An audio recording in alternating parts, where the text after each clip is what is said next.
बच्चों आज हम लोग केमिस्ट्री का चैप्टर नंबर 1 स्टार्ट करेंगे। That is chemical reactions and equations.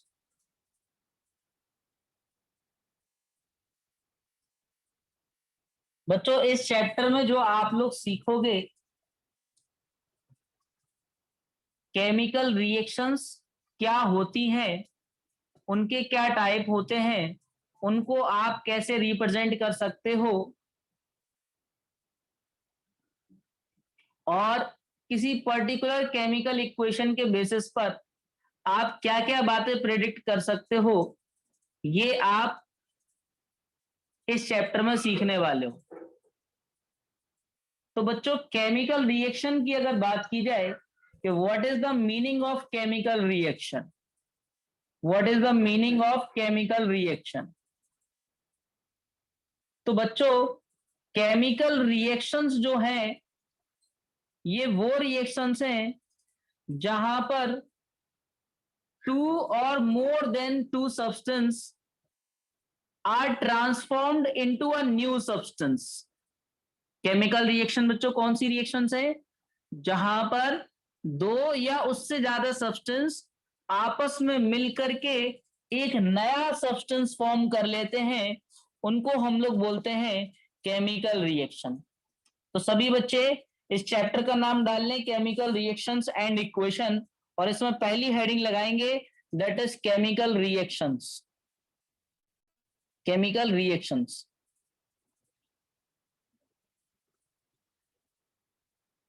लिखिए बच्चों इसमें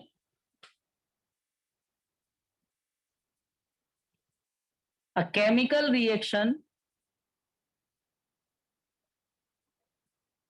a chemical reaction is a process, is a process in which one or more substances, one or more substances are transformed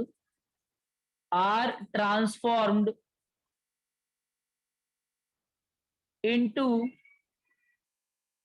new substance, are transformed into new substance। बच्चों chemical reaction क्या है? एक ऐसा process है जिसमें दो या उससे ज्यादा सब्सटेंसेस आपस में मिक्स होकर के किसी नए सब्सटेंस में फॉर्म हो जाते हैं। ये होती है हमारे पास केमिकल रिएक्शन। अब बच्चों what are the characteristics of chemical reactions, ये केमिकल रिएक्शंस की क्या क्या प्रॉपर्टीज होती हैं? तो बेटा आप नेक्स्ट हेडिंग लिख सकते हो that is characteristics of chemical reaction. Characteristics of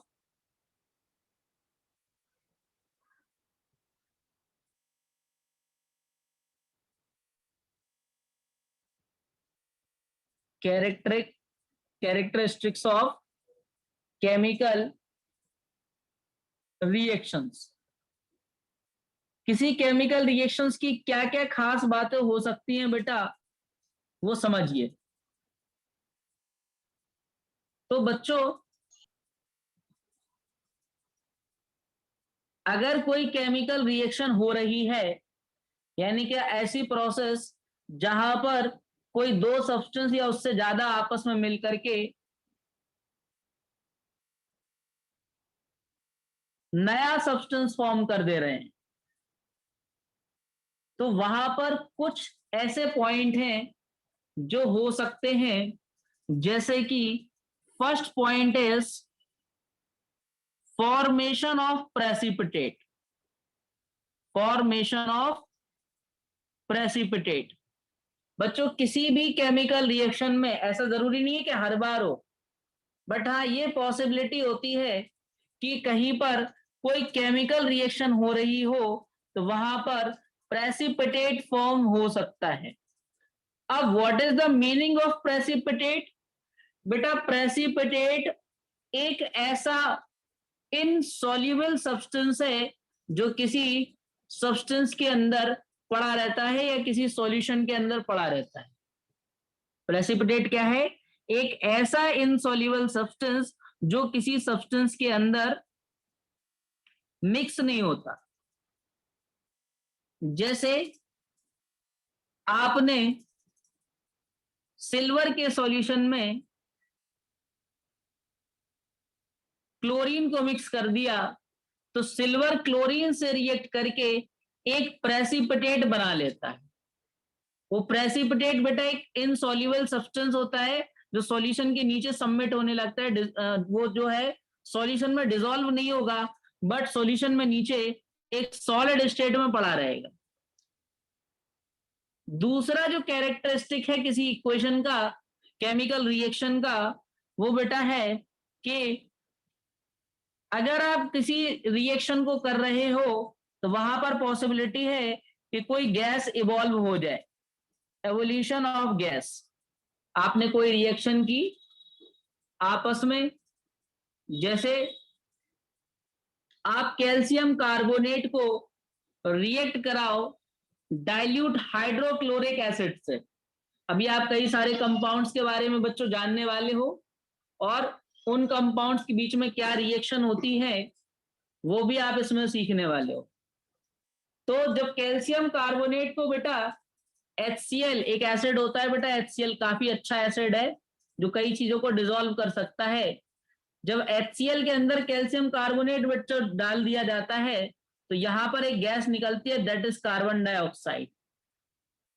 ऐसा कोई नेसेसरी नहीं है कि हर एक केमिकल रिएक्शन में गैस का एवोल्यूशन हो, बट हाँ किसी केमिकल रिएक्शन में गैस का एवोल्यूशन हो सकता है, प्रेसिपिटेट का फॉर्मेशन हो सकता है।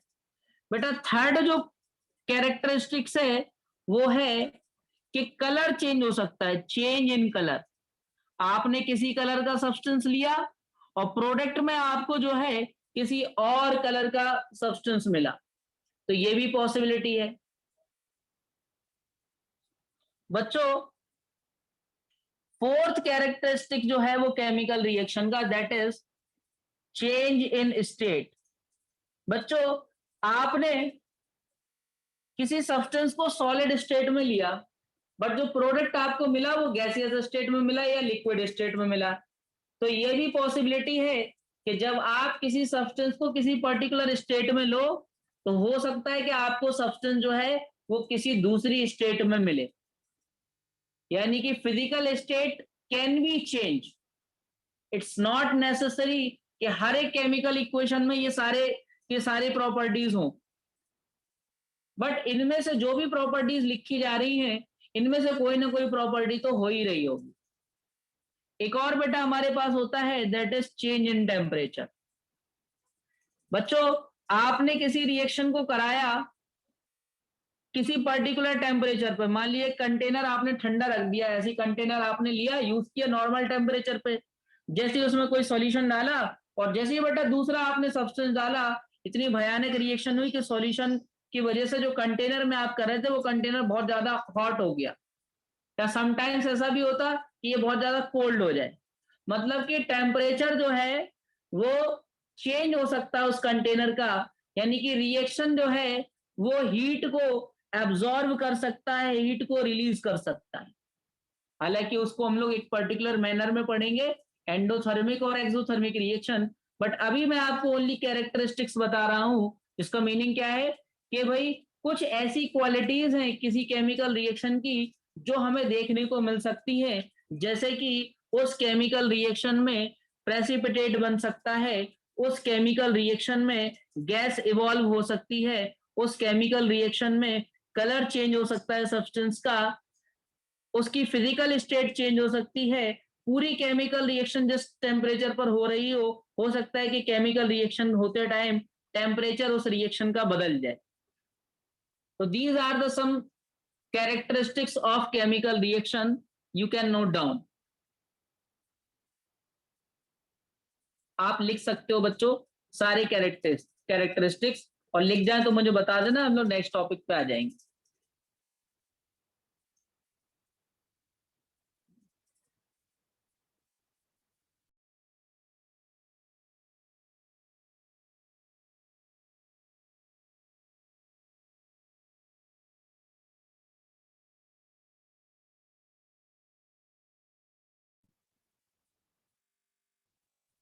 फर्स्ट कैरेक्टरिस्टिक का बेटा मीनिंग है कि किसी केमिकल रिएक्शन में प्रेसिपिटेट बन सकता है।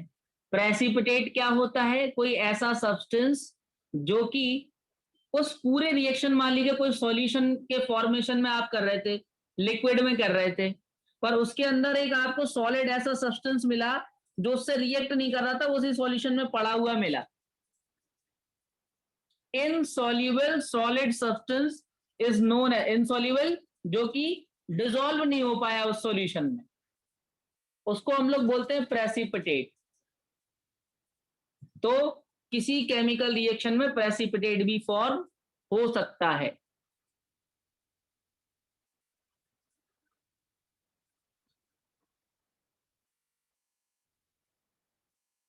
जैसे मैंने एग्जांपल लिया कि सिल्वर का कोई सॉल्यूशन हो, लाइक सिल्वर नाइट्रेट, और आपने उसके अंदर कोई क्लोरीन डाल दिया, तो क्लोरीन सिल्वर से रिएक्ट करके एक इनसॉल्युबल सब्सटेंस बन जाता है। बाकी पूरा जो सॉल्यूशन भरा पड़ा रहेगा, पर नीचे कंटेनर के सरफेस पर AgCl कलेक्ट होकर के आपको मिल जाएगा सॉलिड स्टेट में, जो कि उस सॉल्यूशन में मिक्स नहीं हुआ होगा। उस सब्सटेंस को हम लोग बोलते हैं precipitate.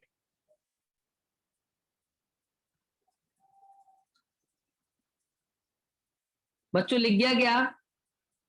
Yes sir. Yes sir. कोई लिख तो नहीं रहा? No sir. No sir.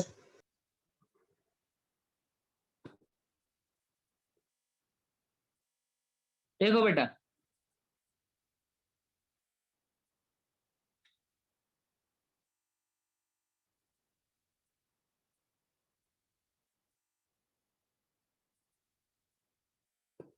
Next heading लिखो केमिकल इक्वेशन। अभी तो हम लोग जो बात कर रहे थे वो रिएक्शन पे बात कर रहे थे, अब नेक्स्ट हेडिंग है बेटा केमिकल इक्वेशन। केमिकल इक्वेशन बच्चों, केमिकल इक्वेशन जो है वो एक मेथड है किसी रिएक्शन को रिप्रेजेंट करने का। केमिकल इक्वेशन क्या है बेटा? It is a method to represent any chemical reaction, और we have to method to write any chemical reaction. The one is word equation, second one is symbol equations. तो chemical equation के बारे में आप लिख सकते हो कि a method by which we can a method by which we can represent chemical reaction, by which we can represent chemical reaction. तो केमिकल इक्वेशन बेटा जो है वो दो मेथड होते हैं उसके, तो आप लिख सकते हो कि the chemical reaction, sorry chemical equation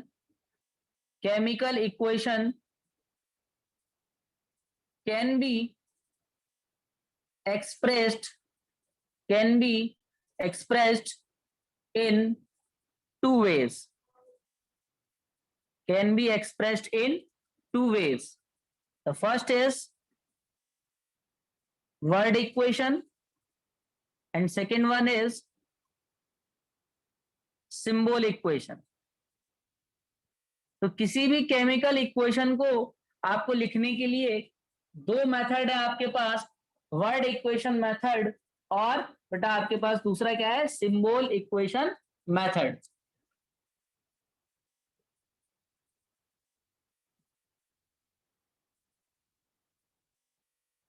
word equation method और symbol equation method.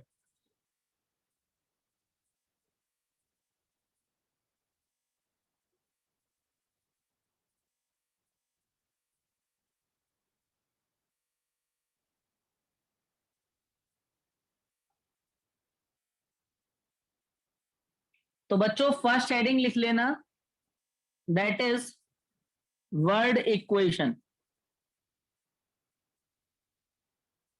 Word equation.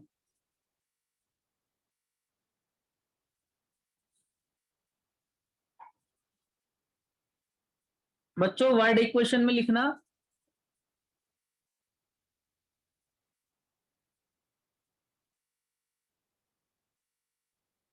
in this method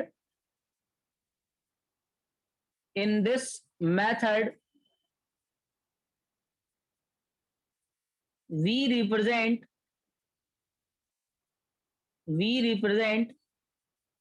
chemical reaction in word form,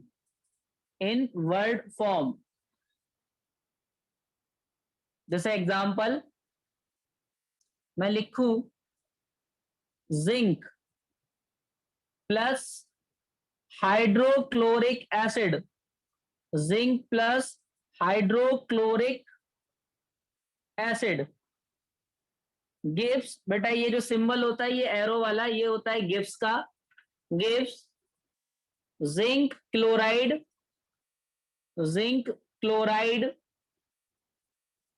and hydrogen.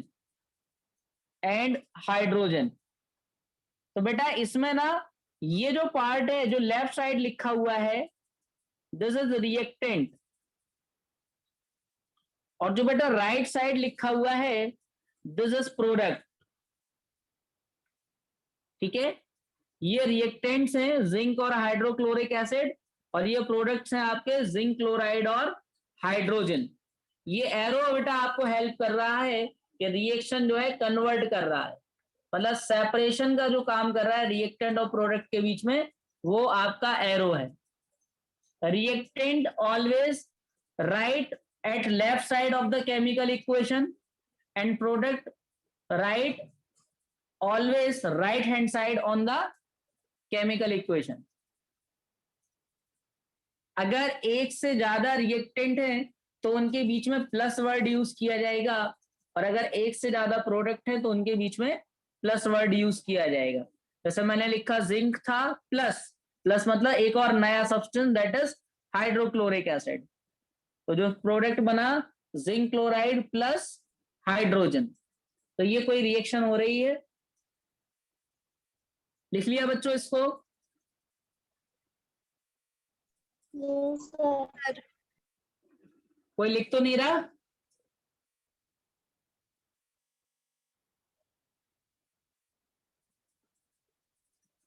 Number 2 heading डालना बेटा,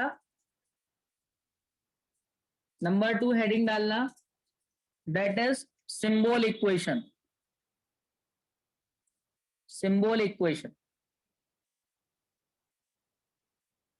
दिख रहा? in this method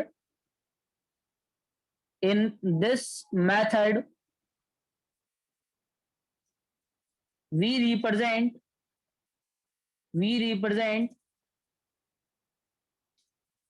chemical reaction in symbolic form,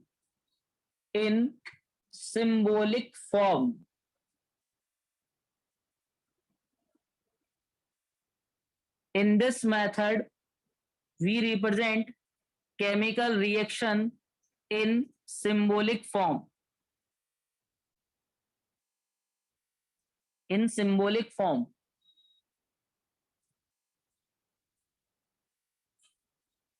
जैसे अगर मैं example दूं तो बेटा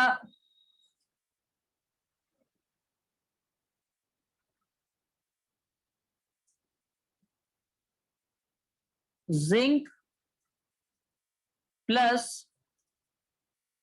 2HCl gives ZnCl2 plus H2। तो ये Zn क्या बता रहा है बेटा? जिंक बता रहा है, ये जिंक को आपने लिख दिया, 2HCl ये हाइड्रोक्लोरिक एसिड है, मैं इनके मीनिंग भी आपको बता दूं। तो ये बेटा आपके पास क्या है? जिंक है। ये आपके पास क्या है? HCl बेटा क्या है आपके पास? हाइड्रोक्लोरिक एसिड है, हाइड्रोक्लोरिक एसिड। और ZnCl2 बेटा क्या है आपके पास, जिंक क्लोराइड। यानी कि आप सिंबॉलिक फॉर्म में लिख सकते हो इक्वेशन को, उनके सिंबल्स यूज कर सकते हो, ठीक है। और ये आपके पास हाइड्रोजन है। तो ये हो गया बेटा सिंबॉलिक रिप्रेजेंटेशन। अच्छा, सिंबॉलिक रिप्रेजेंटेशन में आप और भी बातें लिख सकते हो, जैसे कोई सब्सटेंस अगर सॉलिड स्टेट में है तो आप जैसे मान लीजिए कोई सब्सटेंस बेटा ए है, और अगर वो सॉलिड में तो आप एस लिख सकते हो, लिक्विड में तो आप एल लिख सकते हो, अगर बेटा वो गैस में है तो आप नीचे जी लिख सकते हो, अगर वो एक्वस फॉर्म में तो आप ए क्यू लिख सकते हो, ठीक है। अगर कोई गैस है तो उसके सामने बेटा आप ये एरो यूज कर सकते हो, अगर कोई प्रेसिपिटेट है तो उसके सामने आप ये एरो यूज कर सकते हो। तो ये कुछ आपको हेल्प करेंगे समझने के लिए कि जब किसी केमिकल रिएक्शन में नीचे एस एल जी ए क्यू गैस या प्रेसिपिटेट के लिए साइन बना होगा तो आप समझ नहीं पाओगे कि इक्वेशन में ये सारे टर्म्स क्यों दिए हुए हैं। तो इन सब के कुछ ना कुछ मीनिंग होते हैं। अगर एरो ऊपर की तरफ है समझ जाना गैस को लिखने के लिए बोल रहे हैं, अगर एरो नीचे की तरफ है कहीं किसी इक्वेशन में तो आप प्रेसिपिटेट को लिख रहे हो। It is not necessary to write these terms के सॉलिड है, लिक्विड है, गैस है, एक्वस है, but it is better to learn chemical reaction with their state also. जितनी केमिकल रिएक्शंस आपके पास लिखी हुई होंगी बुक में, जो भी बुक आपके पास है उस बुक में आप बेटा नोटिस करना सभी केमिकल रिएक्शंस में सारे सिंबल्स मेंशन होंगे कि whether this substance was solid, liquid और गैसियस और एक्वस। एक्वस का मतलब बेटा होता है किसी सब्सटेंस को आपने पानी में मिला दिया तो वो जो सॉल्यूशन बनता है, वाटर अगर एज अ सॉल्वेंट की तरह यूज हो रहा है, आपको याद होगा सॉल्यूशन वो होता था जो किसी दो सब्सटेंस को आपस में मिलाने से बनता था, जो कम अमाउंट में होता था उसको सॉल्यूट, जो ज्यादा अमाउंट में मिलाते थे उसको सॉल्वेंट कहते थे, और अगर सॉल्वेंट पानी होता था तो सॉल्यूशन कहलाता था एक्वस सॉल्यूशन। तो कोई सॉल्यूशन या कोई सब्सटेंस अगर एक्वस है तो आप उसको ए क्यू लिखोगे, एस फॉर सॉलिड है, एल फॉर लिक्विड है, जी फॉर गैसियस है। और अगर कोई टर्म अगर आपने ऐसे लिख दिया इसका मतलब गैस इवॉल्व हुई है वहां पर, अगर ऐसे लिख दिया बेटा आप समझ जाना है कि वहां पर जो है आपके पास प्रेसिपिटेट बना है। तो ये कुछ सिंबल्स हैं जो आप यूज कर सकते हो, ठीक है। तो कई जगह पे मैं अभी आपको कुछ केमिकल रिएक्शन बताऊंगा जिसमें आपको और क्लियर हो जाएगा कि प्रेसिपिटेट हीट करने के लिए क्या साइन यूज किया जा रहा है, हीट रिलीज हो रही तो क्या यूज कर रहे हैं, हीट एब्जॉर्ब हो रही है तो क्या यूज कर रहे हैं, तो आप उसमें बता सकते हो।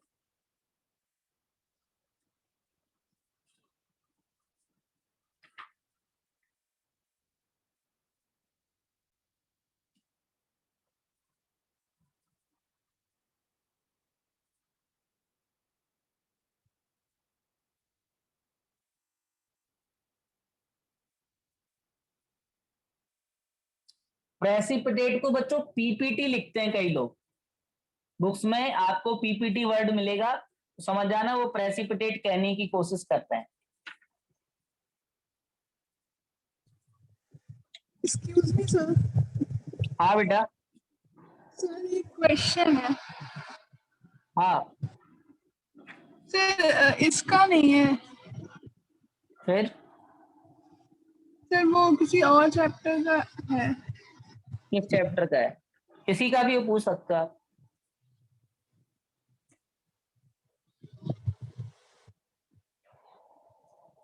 सर इसमें पूछ रहा है कि राम जो है उसने वाटर में एसिड मिलाया और एक ने एसिड में वाटर मिलाया, तो सर सही कौन कर रहा है? ये किस चैप्टर से आप पूछ रहे हो? फिलहाल वाटर में एसिड मिलाया, एसिड में वाटर मिलाया, क्या करने के लिए? सर ये नहीं बताया, उसमें बस ये पूछा है कि who is doing correct. Sir पूरा क्वेश्चन पढ़े। हाँ पढ़ो। Ram and Suresh was preparing a dilute solution. Ram ठीक है। added acid into water very slowly, but Suresh added water into acid. Which student it is doing correct experiment and why? Explain. Okay, तो आपका जो question अब मुझे समझ आया कि डाइल्यूट करने की बात हो रही है। डाइल्यूट करने का मतलब होता है किसी सब्सटेंस में वाटर ऐड करना स्लोली स्लोली, ठीक है। अगर आप वाटर में एसिड मिलाओगे तो वाटर तो ऑलरेडी आपके पास एक सॉल्वेंट है, आपको इस एसिड को डाइल्यूट करना है, तो बेटा आपको एसिड में वाटर ऐड करते जाना है, ठीक है। और कब तक करना है?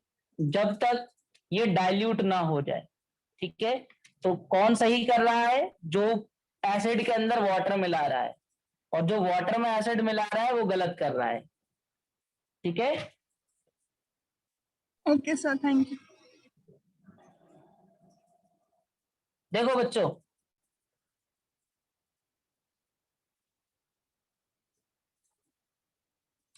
नेक्स्ट हेडिंग लिखो,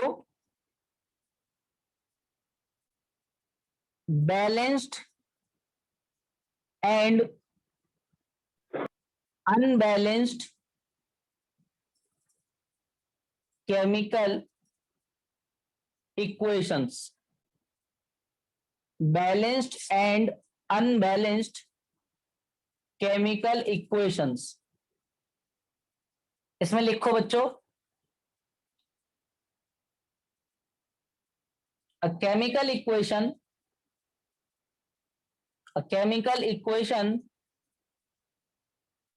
in which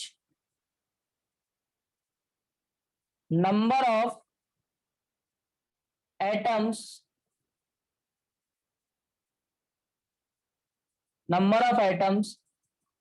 of reactant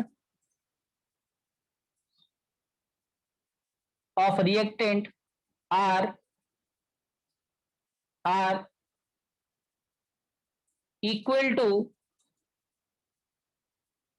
number of atoms to the product. A chemical equation in which number of atoms of reactant are equal to number of atoms to the product is known as balanced chemical equation. Is known as balanced chemical equation. तो paragraph change करके बेटा आप लिख सकते हो, while a chemical equation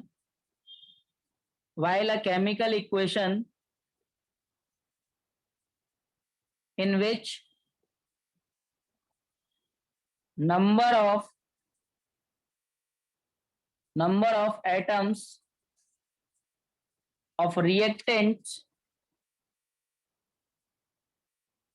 are not equal to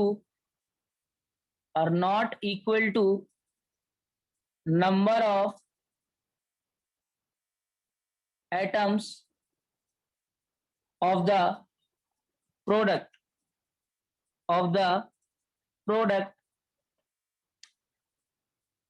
is known as unbalanced chemical equation. लिख लो, फिर हम लोग एग्जाम्पल लेते हैं।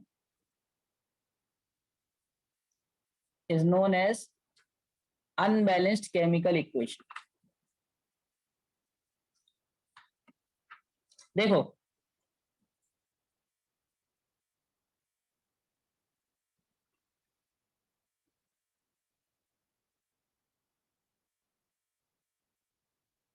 बच्चों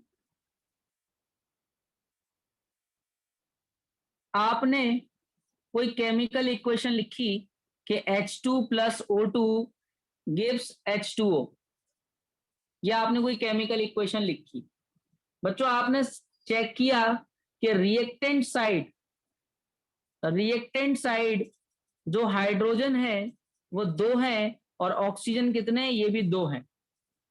बेटा आपने चेक किया कि प्रोडक्ट साइड हाइड्रोजन की क्वांटिटी 2 है बट ऑक्सीजन जो है वो 1 ही है, तो आप इस तरह की इक्वेशन को बोलोगे कि it is unbalanced chemical equation. ये कैसी है बेटा? अनबैलेंस्ड। क्यों? क्योंकि दोनों साइड जो नंबर ऑफ एटम्स की क्वांटिटी है दैट इज नॉट सेम। जितने हाइड्रोजन लेफ्ट साइड यानी कि रिएक्टेंट साइड होना चाहिए उतने ही बेटा प्रोडक्ट साइड होना चाहिए।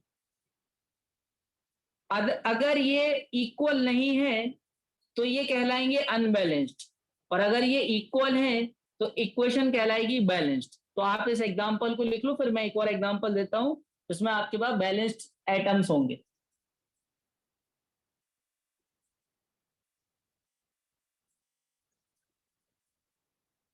बच्चों लिख जाए तो बता देना।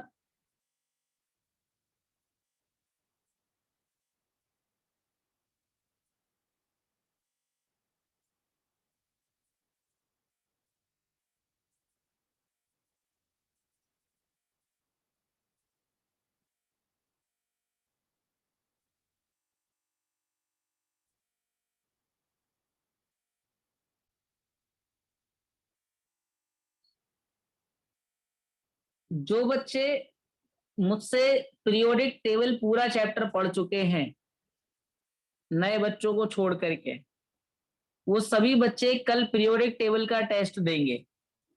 पीरियोडिक टेबल की पूरी हिस्ट्री जो मैंने पढ़ाई थी, प्रॉपर्टीज की बात नहीं कर रहा हूँ, ओनली हिस्ट्री की बात कर रहा हूँ। पीरियोडिक हिस्ट्री का मैं टेस्ट लूंगा कल सेम टाइमिंग पे। आपके पास एक टेस्ट पेपर आएगा, 1 आवर का आपके पास टाइम रहेगा, आपको सॉल्व करके भेजना है। कोई भी बच्चा चीटिंग नहीं करेगा, और अगर करेगा तो बेटा आपका ही लॉस होगा।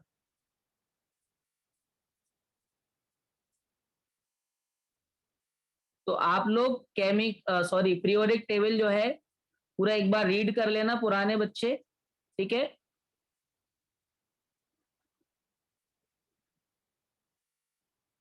बच्चों लिख गया ये? Yes sir. यस देखो, अगर मैं एक और एग्जांपल लूं, 2H2 plus O2 gives 2H2O। तो इस एग्जांपल में बच्चों रिएक्टेंट की अगर बात की जाए तो we have 2 atoms, the one is hydrogen, second one is oxygen. The number of hydrogen atom are 4, by 2 into 2 is 4 and oxygen is 2. Product की अगर बात की जाए तो प्रोडक्ट में बेटा आपके पास हाइड्रोजन की जो क्वांटिटी है दैट इज 4 और ऑक्सीजन की भी क्वांटिटी बेटा कितनी है? 2 है। तो आप कह सकते हो this is balanced chemical equation. This is balanced chemical equation. जल्दी से बेटा इस एग्जांपल को और लिख लो, बैलेंस्ड केमिकल इक्वेशन का।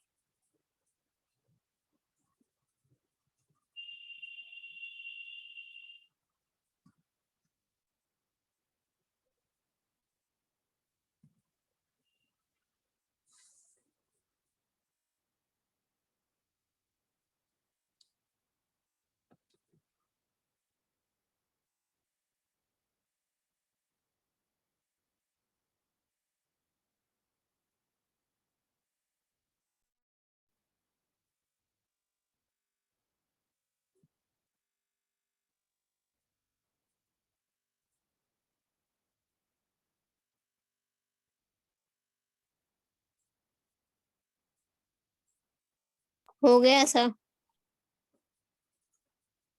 यस बच्चों सर।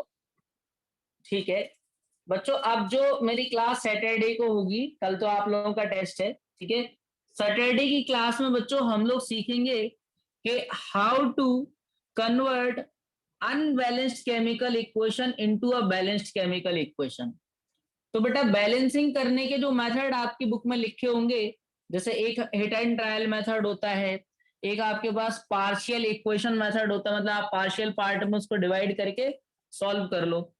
बट मैं जो बेटा आपको मेथड सिखाऊंगा that will be new method, जो किसी बुक में नहीं दिया होगा, ना कहीं पर आपको मिलेगा। तो परसों वाली क्लास बहुत ही इंपॉर्टेंट है क्योंकि बैलेंस करने पर क्वेश्चंस आते हैं। आपके बोर्ड में अगर आप चेक करो पिछले लास्ट ईयर के क्वेश्चंस को, तो आपको बेटा कई सारे ऐसे क्वेश्चन मिलेंगे जिसमें अनबैलेंस्ड केमिकल इक्वेशन को बैलेंस में कन्वर्ट करने के लिए पूछता है। और मैं जो आपको मेथड सिखाऊंगा that is applicable for all type of equations. कोई भी इक्वेशन हो आप उस मेथड से डायरेक्टली सॉल्व कर सकते हो, ठीक है। तो परसों की क्लास में कोई भी मिस मत करना, हम लोग मिलते हैं अब परसों। ओके बच्चों, थैंक यू सर। ओके बेटा, Thank you, sir. ओके बेटा।